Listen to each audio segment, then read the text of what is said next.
Everyone, my name is Danielle Weston, and my topic is dress and nonverbal communication. Dress does not refer to, the article of clothing dress. Dress refers to clothing and outfits overall, and that includes clothing, accessories, hair, shoes, that kind of thing.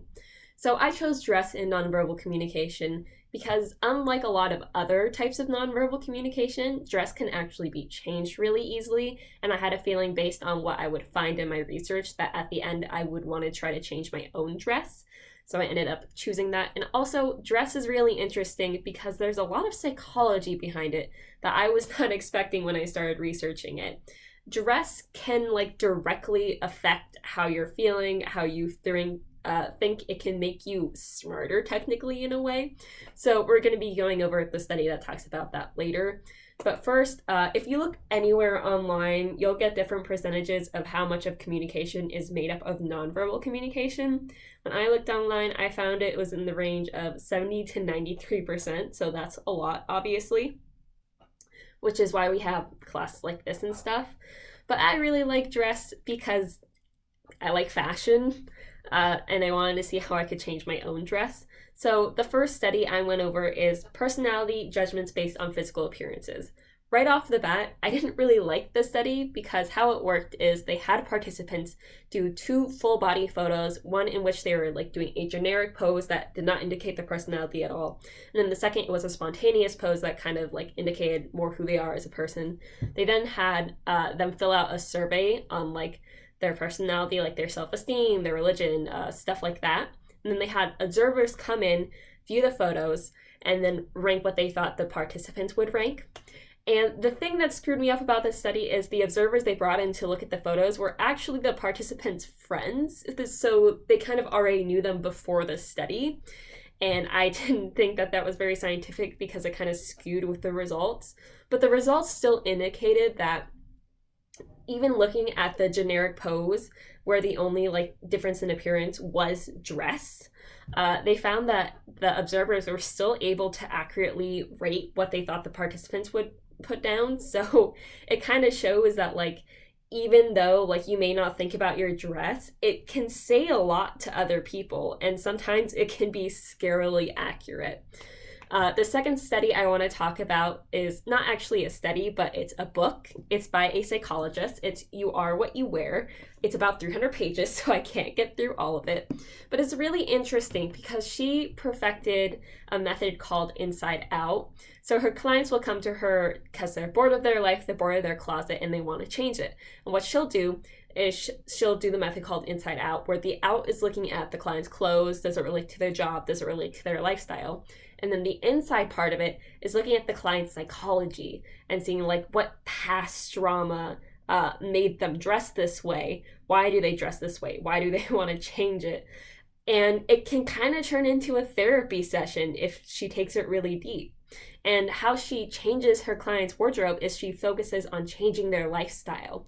And then through those lifestyle changes, you can directly see it reflected in the client's wardrobe. So that kind of shows how closely wardrobe and yourself and your lifestyle can be tied.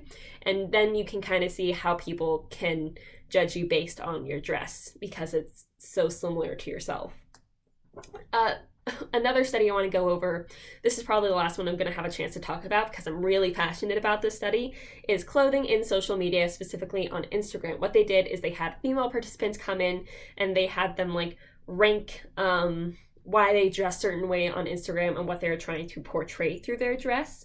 And what they found is dress is a form of self-presentation, right? And the 4 things that the the participants are dressing for is experience, lifestyle, belief, and I believe one other thing. I can't remember what that is though. So they're dressing this way because their dress cues can actually make people feel more included in their Instagram. The first result, which was ranked the highest of why people dress a certain way on Instagram, was experience. And they dress this way because they want to include their audience. They want to make their audience feel like they're there. And by doing that, they can get their audience to buy certain brands or experience certain things, even though they're not actually there. So even though you think of nonverbal communication as being in person, it can play a huge part in social media that I had not previously considered, and that's why I really love this study. The last one I want to go over is clothing color in dress. And I completely thought this was an old wives' tale. I was like, red doesn't actually like increase desire or attraction. But in one study, they had waitresses and they had different colored t-shirts and they would go around and at the end they calculated the tips for the different colors and they found that waitresses in red t-shirts got more tips from like male diners, which is crazy to me. I didn't think that was actually true, but it is. Really, really quick. I don't have a lot more time, but so I talked about professional clothing and how clothing can actually change your psychology. This is the study I'm talking about. They had employees dress in professional clothing and like casual, business casual, professional, and then rank how they felt at the end of the week when regards to their confidence levels.